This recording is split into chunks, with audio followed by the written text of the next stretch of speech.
R$20 mil é o que a motorista que atropelou e matou duas mulheres no templo, ou melhor, no estacionamento do Templo de Salomão, vai pagar para responder pelo crime em liberdade. Ela perdeu a carta e não pode viajar nem sair à noite, porque sabia que o carro estava com problema no câmbio.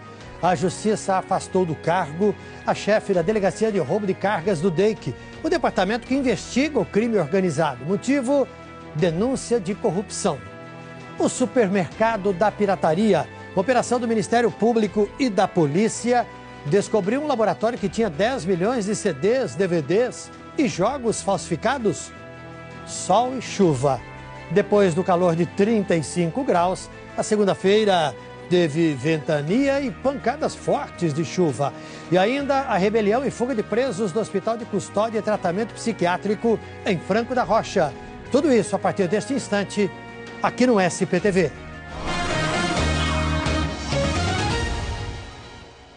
Olá, muito boa noite. Nós começamos o nosso jornal exatamente com o assunto que anunciamos há instantes. Detentos de uma unidade penitenciária de Franco da Rocha estão fazendo neste momento uma rebelião. E o repórter César Galvão acompanha tudo ao vivo do Globocop. Boa noite, César. Boa noite, Tramontina. A primeira informação que nós temos é que houve uma tentativa de fuga. Muitos presos não conseguiram sair e passaram a destruir todo o complexo do Hospital de Custódia e Tratamento Psiquiátrico. A gente vê bastante fogo numa das unidades, mas aqui do alto, numa imagem um pouco mais aberta, a gente percebe que 7 prédios que fazem parte desse complexo, separado por quadras, por áreas verdes, todos eles foram destruídos. Há fogo em pelo menos 4. Os bombeiros estão do lado de fora. Os presos que foram retirados desses pavilhões estão dominados nesse momento pelos agentes penitenciários, colocados em fila e revistados. Do lado de fora do presídio, dá para ver o cerco que a polícia fez em toda a região. Há bombeiros do lado de fora tentando chegar aos pontos incendiados. E policiais e helicópteros da Polícia Militar atrás de presos que supostamente conseguiram fugir desse complexo aqui de Franco da Rocha. O hospital, ele fica afastado do centro da cidade. Fica próximo a uma estrada, a estrada Edgar Máximo Zamboto. E as buscas acontecem não só na estrada, como nas ruas próximas, numa mata fechada que tem na região. Tramontina. Obrigado, César. E a estação Capão Redondo, no metrô da linha 5 Lilás, está fechada por causa de um problema na via. A prefeitura colocou ônibus para fazer o trajeto entre Capão Redondo e a estação Campo Limpo. Mesmo assim, a volta para casa está tumultuada e quem acompanha tudo e traz as informações ao vivo é a repórter Andressa Roger. Eu vou perguntar para ela em primeiro lugar se já se sabe o que provocou o problema na via. Andressa, boa noite. Boa noite, Tramontina. Boa noite a todos. Já sim, o problema foi por volta das 3 horas da tarde, num trem que vinha da estação Campo Limpo, aqui para a estação Capão Redondo, que é a última da linha 5 Lilás. Os 2 primeiros eixos desse trem descarrilaram. Os passageiros que estavam no trem foram retirados por funcionários do metrô. O metrô não informou se alguém se machucou nessa ocorrência. Logo depois, então, por volta das 4h30, começou a Operação Paese. 16 ônibus estão fazendo o trajeto entre as estações Campo Limpo e a estação Capão Redondo. Aqui é um trajeto de mais ou menos 1 quilômetro de ida e volta. Alguns ônibus param do lado de dentro desse terminal que fica aqui ao lado. Por isso você vê as pessoas passando por aqui, porque elas estão pegando os ônibus. Outros param aqui na calçada. Tem uma equipe já fazendo a manutenção, né, para tentar restabelecer esse problema. E o metrô está apurando as causas, então, dessa falha. Mas houve muita chiadeira por conta dos ônibus lotados da Operação Paese. Veja a reportagem. Não, só informaram que a estação está fechada para ir até a próxima estação, hein? E aí você vai ter que pegar o ônibus? Pegar o ônibus até a próxima estação e ir lá seguir viagem. Os passageiros que utilizam a estação Capão Redondo da linha 5 Lilás do metrô foram pegos de surpresa no fim da tarde. A última estação da linha estava fechada. Para chegar ou sair daqui, só de ônibus da Operação Paese a partir da estação Campo Limpo, que é a penúltima da linha 5 Lilás. Só que no horário de pico, olha só, tem muita gente para entrar nesses ônibus e para sair daqui. Por isso, eles estão reclamando bastante, porque olha a situação das pessoas. Os ônibus estão saindo lotados. Teve gente que ainda perdeu a integração e ia ter que pagar outra passagem, porque o ônibus da Operação Paese parou do lado de fora do terminal Capão Redondo. Já paguei a minha condução e o cara não deixou a gente no lugar certo. E eu não vou ter dinheiro para me pagar de novo. Como é que eu vou fazer? Deu o bilhete para um, se não avisou. Agora não tem que pagar passagem de novo.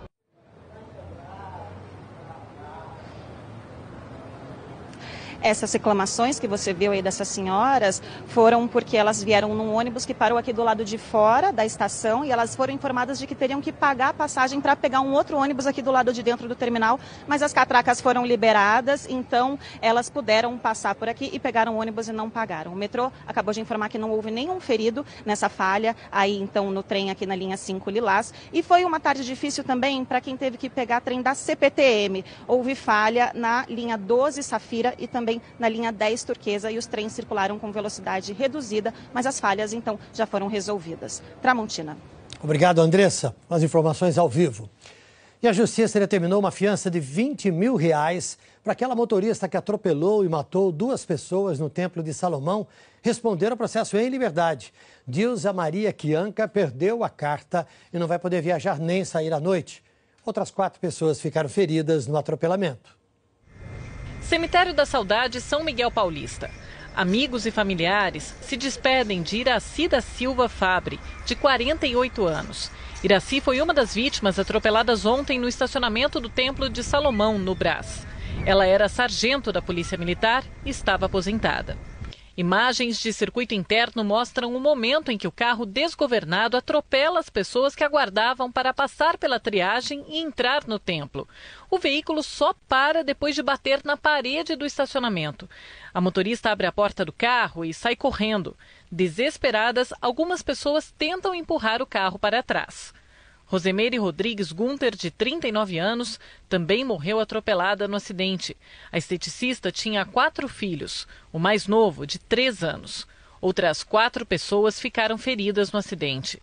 Dilza Maria Chianca, de 61 anos, era quem dirigia o carro. Ela foi indiciada por lesão corporal e homicídio culposo quando não há intenção de matar. A motorista fez exame e deu negativo para álcool. Para a polícia, ela disse que o câmbio do carro semiautomático estava com problemas e que tinha relatado o defeito à concessionária. No boletim de ocorrência, o delegado considera que essa alegação agrava o caso, já que ficou demonstrada a imprudência, porque ela sabia que o carro estava com problema e mesmo assim arriscou sair com o veículo. O atropelamento foi no estacionamento que fica no subsolo do Templo de Salomão, na Avenida Celso Garcia. Dilza passou a noite na delegacia e hoje, no meio da tarde, um juiz ouviu a motorista no Fórum Criminal da Barra Funda. Foi uma audiência rápida, durou menos de 15 minutos. O juiz Paulo de Abreu Lorenzino decidiu que Dilza pode responder ao processo em liberdade, mas fixou uma fiança de R$20 mil. Além disso, a carteira de habilitação dela foi suspensa por tempo indeterminado. Dilza não pode viajar por mais de 30 dias sem autorização da Justiça e nem ficar fora de casa depois das 11h30 da noite. As outras 4 pessoas que ficaram feridas no acidente já deixaram o hospital. Uma confusão numa estação da CPTM deixou um homem baleado em Mauá, na Grande São Paulo. A vítima disse que um segurança da CPTM atirou sem motivo. O vídeo gravado logo depois da confusão mostra um homem caído no chão com um ferimento na perna. Ele fala ao celular e grita. Do lado, um adolescente está sendo algemado. E um pouco mais distante, as imagens gravadas por celular mostram um agente da CPTM segurando a arma na cintura. Ele tem um ferimento no rosto. O homem baleado é o Wilson. Ele está internado com a bala alojada na perna à espera de cirurgia. Conta que está desempregado e que no sábado à noite foi vender doces na porta da estação, acompanhado pelo filho de 14 anos. Ele conta que os seguranças o abordaram, dizendo que eles estavam vendendo bilhetes da CPTM. Wilson nega. Estão até alegando que eu estava vendendo passe. Eu não estava vendendo passe, entendeu? A produção do SPTV conseguiu uma imagem que mostra o Wilson liberando a catraca para um passageiro. Mas não dá para ver como foi a abordagem dos agentes de segurança. Tudo aconteceu no calçadão que fica em frente à estação Mauá. E aqui dentro, passando as catracas, você vai ver que tem câmeras de segurança instaladas ali. Segundo a CPTM, elas registraram toda a ação dos seguranças, mas eles preferiram não divulgar as imagens. Já encaminharam o material à polícia. O porta-voz da CPTM diz que 3 seguranças abordaram os vendedores e que o que usou a arma agiu em legítima defesa. O fato é que eles agrediram o agente de segurança e juntaram mais de 20 pessoas nessa agressão e ele teve que usar o uso da arma de fogo para não só conter, mas sair, se desvencilhar dessa situação de agressão, visando não só a proteção física, mas principalmente do patrimônio da empresa. Ainda segundo o gerente da CPTM, o agente de segurança que atirou foi afastado. Primeiro para se recuperar dos ferimentos e depois vai passar para o teste psicológico para ver se tem condições de voltar ao trabalho. Agora nós vamos falar do tempo, porque hoje nós tivemos um dia daqueles, né? Começou com sol, tivemos temperatura alta e agora à tarde choveu. Pois é. Choveu forte em alguns lugares, Maria Júlia? Isso mesmo, Tramontina. Primavera com cara de verão aí. Foi um dia típico de primavera por causa da chuva e tarde mais quente de 2016. Olha, a máxima hoje foi de 35,2 graus lá no Mirante de Santana. Ontem fez 32,4 e agora a gente tem 23 graus. Lembra que a gente estava com 11, 12? Agora, Maria Júlia, o que vem mais por aí? Amanhã vem mais chuva, à tarde principalmente, viu? E a gente vê aqui, olha, imagens da chuva que chegou hoje aqui em cantos da cidade, Zona Sul, Sudeste, Norte, entraram em estado de atenção para alagamentos, mas a chuva passou rápida e ainda pode chover hoje em pontos isolados. Amanhã, como eu disse, vem chuva à tarde e a previsão, olha, de temperatura lá nas alturas praticamente a semana toda com chuva à tarde. Até amanhã. Até amanhã. Um protesto do MTST, o Movimento dos Trabalhadores Sem Teto, fecha neste momento os dois sentidos da Avenida Paulista. Mais cedo, cerca de 500 manifestantes, segundo a Polícia Militar, e 15 mil, segundo o MTST, saíram do vão livre do MASP e seguiram em passeata até a frente do escritório da Presidência da República, pertinho ali da Rua Augusta, onde estão até agora. A manifestação é pela liberação de recursos federais do projeto Minha Casa Minha Vida.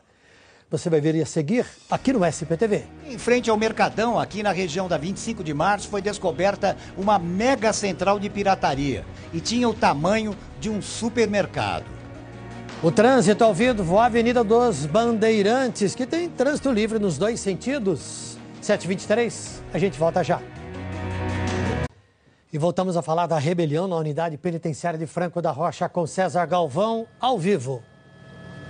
Tramontina, nós recebemos uma informação aqui no Globocop de que houve realmente fuga e foi essa fuga, frustrada em boa parte, que acabou transformando o presídio numa rebelião. Neste momento, os diretores fazem a recontagem dos presos que não saíram.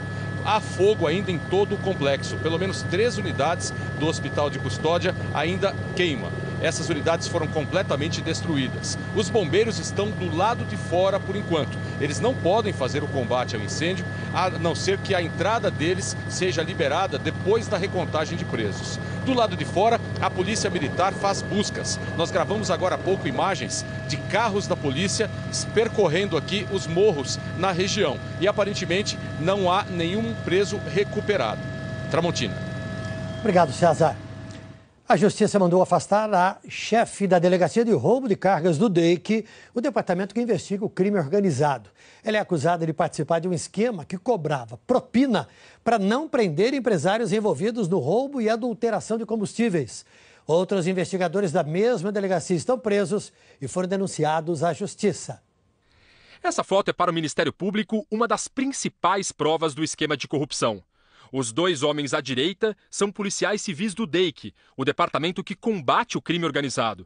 Com eles estão um advogado e um empresário do ramo de combustíveis. Minutos depois, eles saem juntos de uma padaria em Paulínia, na região de Campinas. Os promotores afirmam que os 4 estavam ali para acertar o pagamento de propina. Há uma semana, uma operação do Ministério Público e da Corregedoria da Polícia Civil prendeu os policiais do DEIC. Luiz Flávio Polidoro e Alan Hopka, que aparecem na foto, e José de Jesus Crespo. Todos trabalhavam na delegacia especializada em combater o roubo de cargas. O Ministério Público diz que eles exigiram 6 milhões de reais de 3 sócios de uma rede de postos de combustíveis da região de Campinas. Em troca do dinheiro, os policiais prometiam livrar os empresários da Operação Petroleiros, que em junho investigou a venda de combustível roubado e adulterado no polo petroquímico de Paulínia.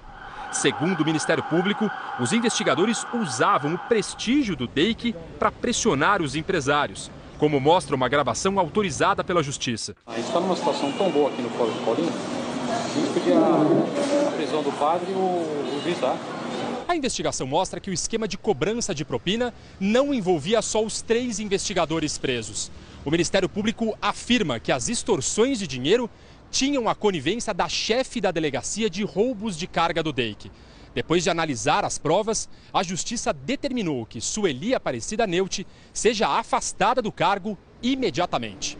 Na denúncia, os promotores dizem que a participação da delegada Sueli no esquema criminoso era imprescindível, uma vez que a inclusão de pessoas na investigação, o indiciamento e a representação pela eventual decretação da prisão cautelar dos alvos da corrupção, instrumentos utilizados para forçar o pagamento de propina, dependiam necessariamente do seu consentimento. As provas colhidas demonstram que ela tinha a palavra final sobre o valor da propina, ou seja, não se podia chegar a um acordo, se fechar um valor de pagamento de propina sem a concordância da delegada, assim como o chefe dos investigadores também tinha essa aprovação. O último a ser preso, acusado de participar do esquema, foi Wagner Guimarães Bandeira, o Carioca.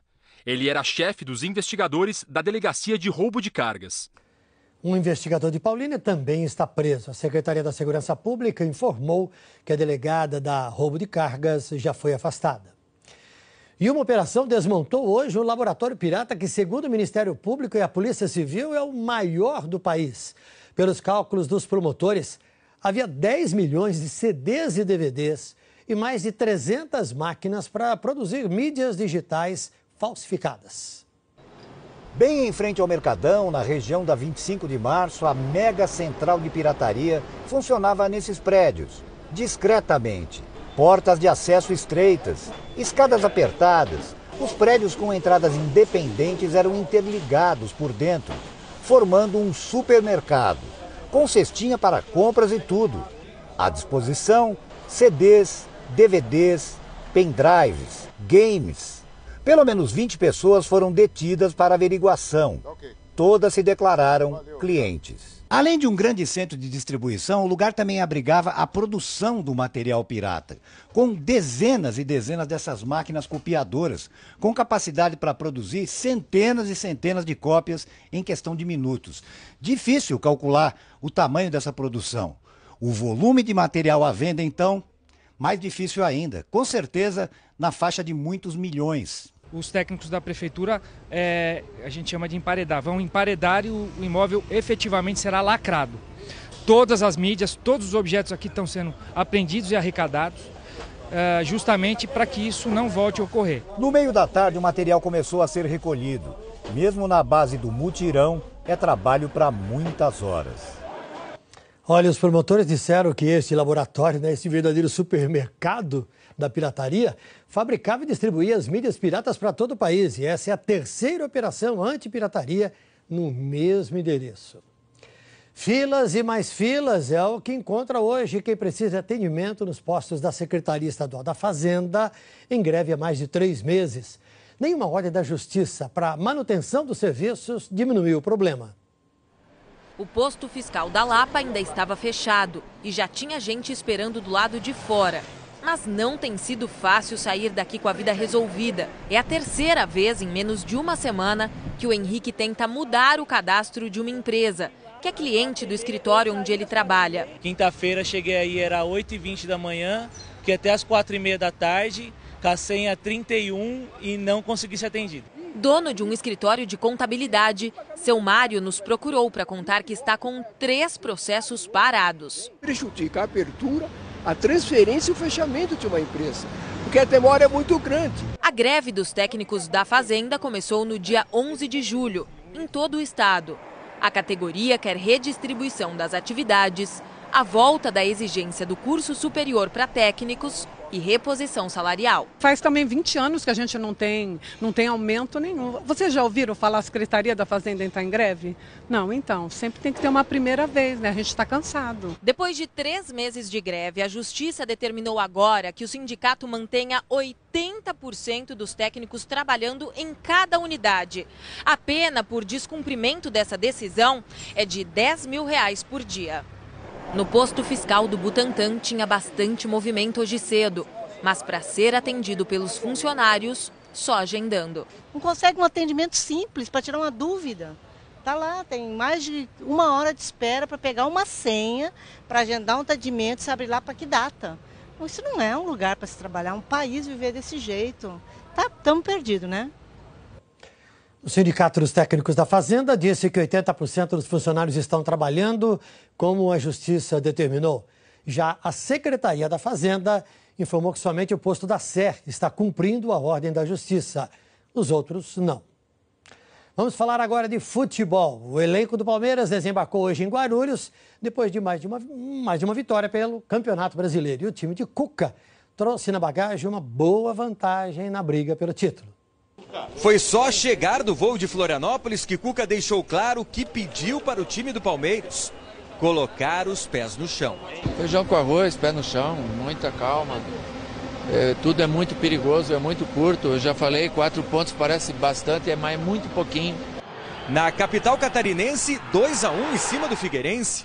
Para melhorar, o vice-líder Flamengo perdeu para o Internacional também por 2-1. O Palmeiras desembarcou em São Paulo ainda mais líder do Brasileirão. A vantagem, que era de 1 ponto, subiu para 4. E o título é tão mais possível que Cuca até admite poupar alguns titulares quarta-feira contra o Grêmio. Um jogo que simplesmente define qual time passa para a semifinal da Copa do Brasil. O Palmeiras há muitos anos que busca a conquista do Brasileiro. Se você for analisar, ela está mais próxima do que a Copa do Brasil.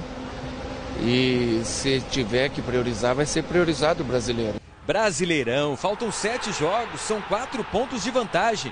Cuca quer os pés no chão, mas para a torcida do Palmeiras, a espera é de 22 anos e a confiança já anda nas alturas. O Palmeiras volta a jogar pelo Campeonato Brasileiro só no domingo que vem. Recebe o Sport na Arena Palmeiras. E as notícias do Brasil e do mundo estão no Jornal Nacional. Começa às 8h30. O SPTV termina aqui. Boa noite. Até amanhã.